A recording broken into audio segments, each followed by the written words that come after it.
To our YouTube channel जिसका नाम है बिहार बोर्ड इंग्लिश मीडियम। तो हमारा नाम है बिहार बोर्ड इंग्लिश मीडियम, हमारा नाम नहीं, हमारा चैनल का नाम है Bihar board English medium. Channel को करना फटाक से सब्सक्राइब, बेल आइकन को करना प्रेस, क्योंकि काम का चैनल है, नहीं तो रहने देना। और टेलीग्राम चैनल को ज्वाइन कर लेना नोट्स पीडीएफ के लिए, जिन्होंने सब्सक्राइब किया होगा जाके कर सकते हो आप। और जियोग्राफी का एग्रीकल्चर वाला जो चैप्टर है, इसके सब्जेक्टिव के क्वेश्चंस की बात कर रहे थे हम, मोस्ट इम्पॉर्टेंट, मोस्ट रिपीटेड, जो कि मैंने 30 क्वेश्चंस को रेडी किए थे। ठीक है, कितने 30, और मैंने पिछली वीडियोस में ऑलमोस्ट बस 10 ही कराए थे। ठीक है, तो अभी फटाक से मैं 20 के 20 कराने वाली हूँ, तो 30 मिलकर हो जाएंगे प्लस में। और इसका पीडीएफ चला जाएगा, नोट्स नहीं पीडीएफ चला जाएगा आपको टेलीग्राम लिंक पे। ओके, इतनी बात समझ में आई, इतनी बात दिमाग में बैठी। ओके, तो चलो स्टार्ट करते हैं हम विदाउट कोई टाइम वेस्ट किए। पहले ही बहुत ज़्यादा टाइम वेस्ट हो चुका है हम लोगों का। ठीक है, क्वेश्चन नंबर 11 देखिए, देख लो। उसके बाद से क्वेश्चन आता है हमारे पास, explain the difference between commercial agriculture and subsistence agriculture. Commercial agriculture यहाँ पर क्या आया, डिफरेंस आया। तो डिफरेंस आया तो एग्जाम में तुमको सिंपल से ऐसे बॉक्स बनाना है, ऐसे करना है, ऐसे करना है, यहाँ पर दोनों का नाम लिखना है, दोनों का यहाँ पर पॉइंट करके लिख देना है। इंप्रेशन बहुत ज़्यादा जाएगा, 5 में 5 नंबर मिलेंगे। हम बात करते हैं कमर्शियल एग्रीकल्चर क्या। Commercial agriculture done from a commercial point of view is called a commercial agriculture, मतलब व्यवसायिक एग्रीकल्चर, कृषि। सिंपल से हिंदी बताते हैं हम तुमको। जो व्यवसायिक एग्रीकल्चर है उसको हम लोग इस फॉर्म में डन करते हैं। किस फॉर्म में, एक कमर्शियल यानी व्यवसायिक नज़रिए से। व्यवसायिक नहीं समझ में आ रहा है तो सिंपल से समझो बिजनेस, सिंपल से समझो पैसे के लिए। ओके, तो ये सारी चीज़ें समझ में आई ना, मतलब जैसे जो चीज़ें हमें प्रॉफिट है, ओके, बेचने के लिए किसी को, खरीदार को, बायर्स को, सोलर्स को, ये सारी चीज़ें समझ में आनी चाहिए। अब बात करते हैं इन दिस एग्रीकल्चर में क्या होता है। मॉडर्न एग्रीकल्चर टेक्नोलॉजी को अप्लाई किया जाता है, केमिकल फर्टिलाइजर को अप्लाई किया जाता है, रिफाइंड सीड्स को अप्लाई किया जाता है, मतलब लिया जाता है, इरीगेशन मेथड को अप्लाई किया जाता है, पेस्टिसाइड्स, ये वगैरह वगैरह जो चीज़ें हैं एक्सेट्रा, इनको यूज़ किया जाता है। आर यूज लाइक किन में, तो sugarcane, jute, groundnut. अब देखो शुगर कैन, गन्ना खाए हो कभी, क्या करना होता है, गन्ने का जूस पीना होता है। ठीक है, तो गन्ने वाला आता है, ठीक है, ओके, वो तुम्हें बेचता है, ठीक है, तुम उसे खरीदते हो। और उसने इसी जो जिन्होंने ये एग्रीकल्चर किया था शुगर कैन का, ठीक है, इन्हीं ने पर्पस से किया था कि लाइक कि हम जाएंगे मार्केट में उसे बेच देंगे। ठीक है, तो उन्हें उससे क्या मिला, उन्हें प्रॉफिट मिला।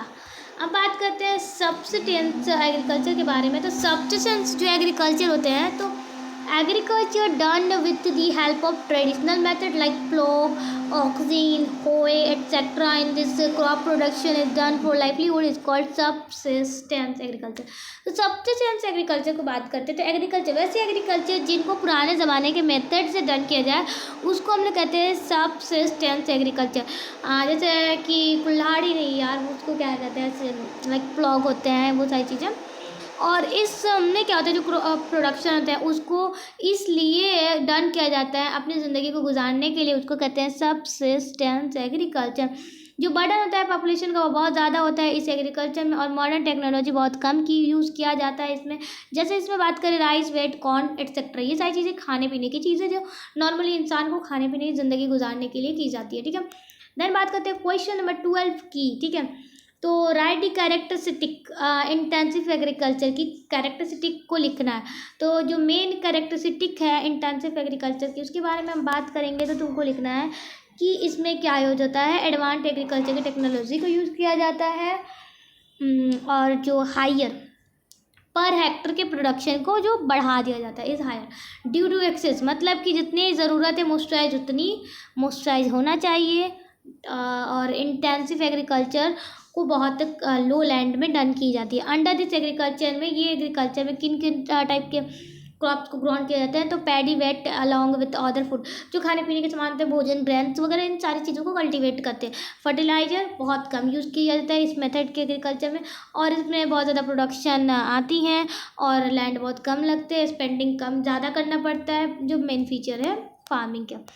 क्वेश्चन नंबर 13 की बात करेंगे, तो यहाँ पर आएगा हमारे पास discuss the contributions of agriculture produce to net national income में जो कंट्रीब्यूशन है एग्रीकल्चर के, उसके बारे में डिस्कस करना है। तो बात करते हैं इंडियन एग्रीकल्चर प्रोडक्ट बहुत इंपॉर्टेंट रोल निभाता है किसमें, नीट नेशनल इनकम में। जो 24% है हमारे कंट्री का इनकम, वो कहाँ से आता है? एग्रीकल्चर प्रोडक्ट से आता है। ये बहुत इंपॉर्टेंट, एग्रीकल्चर बहुत इंपॉर्टेंट रोल निभाता है, इंटरनल हो चाहे इंटरनेशनल ट्रेड में हो। रेलवे रेवेन्यू जब बढ़ता है तो किस लिए, कहाँ से? तो इंटरनल ट्रेड से बढ़ता है। कस्टम रेवेन्यू जब बढ़ता है, कस्टम रेवेन्यू कहाँ से आता है? तो फॉरेन ट्रेड से। 10 इंडियन एग्रीकल्चर जो प्रोवाइड करती है फूड, वो पॉपुलेशन को यहीं से, और जो प्रोवाइड्स होती है रॉ मटेरियल, वो इंडस्ट्रीज़ के लिए होती है, इंडस्ट्रीज़ को रॉ मटेरियल दिया जाता है। बिसाइड इन सारी चीज़ों से जो फॉरेन है एक्सचेंज, ये भी उनको भी ऑब्टेन कहता है कि जो एग्रीकल्चर प्रोड्यूसर उनको एक्सपोर्ट करा के फॉरेन ट्रेड के फॉरेन कंट्री में। क्वेश्चन नंबर 14 की बात करेंगे। What do you understand by green revolution? Green revolution से आप क्या समझते हैं? इन दी ग्रीन रिवोल्यूशन, नहीं ब्रो, इसमें क्या हुआ आके, तो हम समझते हैं इन दी 1916 की बात हो रही है। यार मैंने ना 21 तक क्वेश्चन करा दिया था, वीडियो बना दिया था, बट उसमें कुछ एरर आ गया, इस वजह से बन गया। 4 बार ये वीडियो बंद करना पड़ रहा है, 5वां बार ये बना रहे हैं अब हम। आई होप बन जाए इंशाल्लाह। जब 1916 इसलिए बोलने का मन नहीं कर रहा। 1960 में बहुत ज़्यादा एक्सप्लेन करने के बाद समझ में नहीं। इन 1960 में क्या होता है कि एक रिवोल्यूशन आती है, किसके बेस पे? एग्रीकल्चर की फील्ड में। कहाँ कहाँ? पंजाब, हरियाणा, वेस्टर्न, उत्तर प्रदेश, ठीक है। उस रिवोल्यूशन को हम नाम देते हैं ग्रीन रिवोल्यूशन, सिंपल, हरित क्रांति। और ये इंडिया को क्या बनाता है? सेल्फ सफिशिएंट एग्रीकल्चर में। इन दिस, इसमें क्या होता है, जो सबसे ज़्यादा यील्ड आती है वो गेहूं की खेती होती है, ठीक है। जो फादर होते हैं इस रिवोल्यूशन के, doctor MS Swaminathan, okay, Swaminathan ji. जो बेस्ट सीड होती हैं फर्टिलाइजर इनमें यूज़ होती हैं, ठीक है। 50 नंबर बात करेंगे कि why is India a leading tea exporting country in the world? क्यों इंडिया को एक टी एक्सपोर्टिंग कंट्री, मतलब कि एक्सपोर्ट करने का लीड किया जाता है वर्ल्ड में? रीज़न बताइए। नॉर्थ इंडिया बहुत ज़्यादा फेवरेबल जोग्राफिकली कंडीशन है वहाँ का टी प्रोडक्शन के लिए। एंड और जो टी है वो प्रोड्यूस भी होते हैं एक एबिडियंस में, ठीक है, बहुत अच्छे से। बट इंडिया एक हॉट कंट्री है बहुत ज़्यादा, तो वहाँ पर क्या होता है कि कंजम करना बहुत ज़्यादा मुश्किल हो जाता है, उनको रखना, उनको कंजप्शन करना बहुत ज़्यादा मुश्किल होता है, बहुत कम होता है as compare to cold countries में। इनको हम अच्छे से कंजप्शन कर सकते हैं। जो टी होते हैं वो बहुत ज़्यादा एक्सीलेंट क्वान्टिटी के होते हैं, which is in great demand, और ये बहुत ज़्यादा डिमांड में रहते हैं। जो बहुत ज़्यादा डिमांड में रहती है टी की एक्सपोर्टिंग की वर्ल्ड मार्केट में। डेट इज़ वाई इंडिया एक लीडर है टी एक्सपोर्ट में। सिंपल है, समझो। बहुत ज़्यादा मुँह तक गया है बोलते बोलते। What do you understand, sorry what do you mean by dry area? Dry area से आप क्या समझते हैं? मतलब वही है, अंडरस्टैंड हो या मीन हो। तो सिंपल से द प्लेस, ऐसी जगह जिसमें रैनफॉल है, मैं सिंपल से समझा रही हूँ। जो रैनफॉल है उनकी 75 सेंटीमीटर से कम अगर रैनफॉल उनको मिलती है, रिसीव होती है, उसको क्लासीफाई किया जाता है एक ड्राई एरिया में, सिंपल। और जो एग्रीकल्चर है अगर वही ड्राई एरिया में हो रही है तो उनको कहते हैं ड्राई लैंड एग्रीकल्चर, सिंपल। समझ में आया? ओके, अब मैं बस समझा रही हूँ। और अब क्वेश्चन नंबर 17 की बात करेंगे कि वाटर स्कैरसिटी क्या है। कोई 4 फैक्टर जो वाटर स्कैरसिटी के लिए रिस्पॉन्सिबल है उनको हमें बताना है, ठीक है। तो आंसर क्या है कि वाटर की कमी, शॉर्टेज मतलब वाटर की कमी अगर हो जाती है, ठीक है, अगर डिमांड ज़्यादा है, अगर उनके बेस में वाटर की कमी हो जाती है, उनसे कम होती है वाटर, तो देन उसको कहते हैं वाटर स्कैरसिटी। रिस्पॉन्सिबल फैक्टर की बात करते हैं तो सबसे ज़्यादा एक्सप्लोनेशन करना, मैनेजमेंट को, मतलब मैनेजमेंट अच्छा ना होना, इम्प्रॉपर होना, और जो वाटर को डिस्ट्रीब्यूट करते हैं, बांटते हैं तो अनइक्वली, कहीं कुछ ज़्यादा सेक्शन में या कम सेक्शन में, डिफरेंट सेक्शन जो सोसाइटी होती है उनमें। इंडस्ट्रियलाइजेशन और अर्बनाइजेशन, ठीक है, ये क्लियर हुआ। क्वेश्चन नंबर 18 की बात करते हैं कि कैश और प्लांटेशन क्रॉप के एक्सप्लेन करना इन दोनों को। तो सिंपल सा कैश क्रॉप क्या होते हैं? पैसे के लिए, ठीक है, यहाँ बता रही हूँ मैं। इस टाइप के crop, this type of crop जो क्रॉन होते हैं, ये कैश क्रॉप, एक या तो बड़े प्लॉट्स में होंगे ज़मीन के या तो लार्ज प्लॉट्स में, ठीक है। मैं जैसे जैसे बताया, इनका जो मेन एम होता है कमाना होता है, अर्निंग करना होता है, कितने हम मैक्सिमम पैसे अपना बना पाते हैं। अगर एग्जांपल की बात करें, टैबाकू स्पीसीज, मसाले वगैरह एट्सेट्रा, ये क्या है? कैश क्रॉप है, जो हमें पैसे देंगे, मतलब जो करेंगे एग्रीकल्चर इसके वो पैसे, इसी मकसद से वो करते हैं कि अर्निंग के लिए, ठीक है। प्लांटेशन ऑफ क्रॉप्स की बात करेंगे तो प्लांटेशन एग्रीकल्चर क्या होती है? एक कमर्शियल एग्रीकल्चर होती है, ठीक है। इन दिस एग्रीकल्चर में क्या होता है, इंडस्ट्रीज़ को एक मैनेजर करना होता है या लेबर को, अगर लाइक मिल ओनर है, there is a farmer in each which, तो उनमें एक फार्मर को रखा जाएगा। और वैसे एग्रीकल्चर अगर डन होती है तो वो लार्ज फार्म्स में होती हैं, जिनके किन के हेल्प से, तो मॉडर्न टेक्निक्स और मशीन्स के हेल्प से, ठीक है। देन आगे हम लोग बात करते हैं क्वेश्चन नंबर 19 की बेसिक नीड्स क्या है एक वुमेन्स की, ठीक है। फाइनली एक इंसान की आम जिंदगी जीने के लिए एक आम ज़रूरत क्या है, ठीक है। तो all those needs which are very initial for human existence are called basic needs.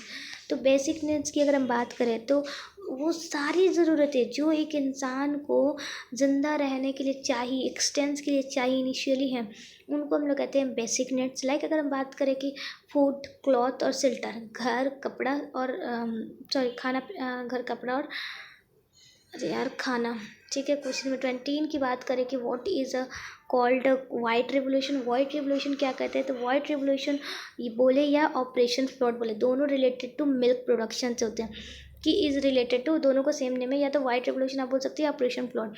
तो ये क्या है, मिल्क प्रोडक्शन से रिलेटेड है। ये स्टार्ट हुआ था कि ज़्यादा क्वांटिटी ऑफ मिल्क की वजह से, जो मिल्क है उसकी प्रोड्यूस क्या हुई थी, ज़्यादा क्वांटिटी हो गई थी, मतलब बहुत ज़्यादा।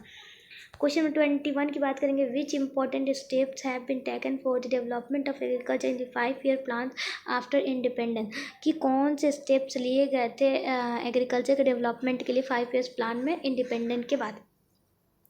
समझ में आया। अंडर दिस एडवांस टेक्नोलॉजी के अंडर में जो फार्मिंग को अडॉप्ट किया गया था, सिंपल जो बेटर सीड्स है उनको डेवलप्ड और केमिकल फर्टिलाइज़र को यहाँ से धीरे धीरे यूज़ करना रैपिडली शुरू कर दिया गया था। एफर्ट्स जो थे वो बनाए गए थे ग्रीन रिवोल्यूशन के लिए, और ये सक्सेसफुल हो गया, ठीक है। न्यू स्कीम फिर देन वहाँ पर एक नया स्कीम आया, किसान क्रेडिट कार्ड एक्सेट्रा, ये सारी चीज़ें वहाँ पर इंट्रोड्यूस हुई, ठीक है।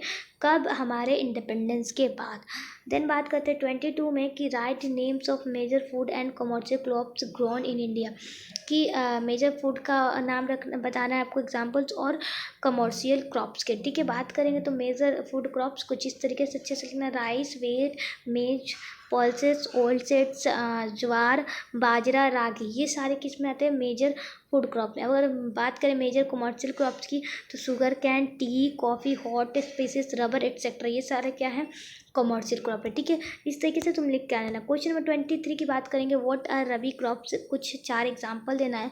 तो बात करेंगे कि रबी क्रॉप्स को जो सोन किया था, मतलब कि उगाया जाता है विंटर में, अक्टूबर से लेकर दिसंबर, ठीक है। अब स्टार्ट होने वाला है, स्टार्ट के हो चुका है अक्टूबर में, ठीक है, दिसंबर। और जब इसको हम लोग कब कट करते हैं, समर में, अप्रैल से लेकर जून में, मतलब नेक्स्ट ईयर के 25 के अप्रैल से जून में जो फार्मर होंगे उसको हार्वेस्ट करेंगे। एग्जाम्पल्स की बात करेंगे, वीट, गेहूँ, बार्ली, पीस, मटर हो गया, ग्राम हो गया, ये सारी चीज़ें किस में आती है, रबी क्रॉप्स में।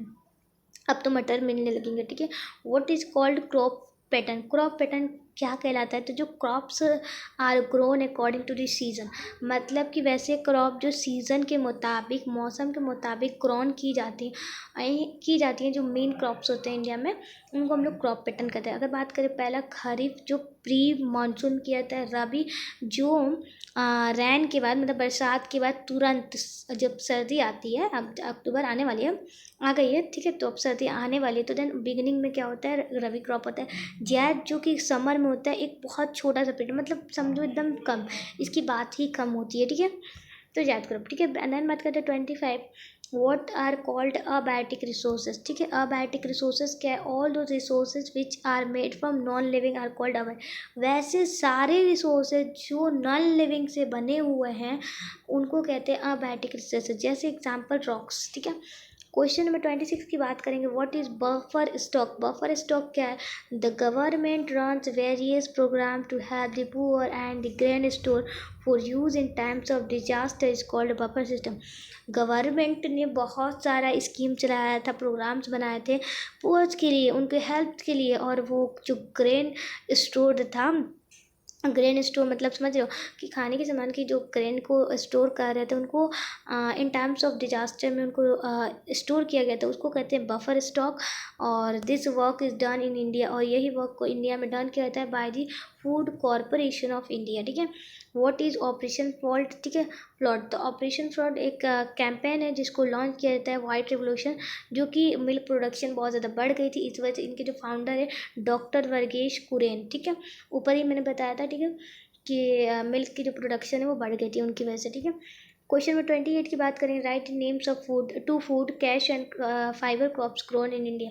दो फूड क्रॉप्स के नाम बताने हैं, फूड और कैश क्रॉप के, जो क्या बोलते हैं, कैश और फाइबर क्रॉप्स के जो इंडिया में होते हैं। पैडी एंड वेट, अगर वही बात करें कैश क्रॉप में टी एंड कॉफ़ी, कॉटन और जूट, ठीक है, ये तीनों याद कर लेना। व्हाट 29 बात करें, what is called Zaid crop, वैसे क्रॉप जो समर में ग्रोन किए जाते हैं, खरीफ और रबी के बीच में आते हैं, जैद क्रॉप, उसको कहते हैं जैद क्रॉप।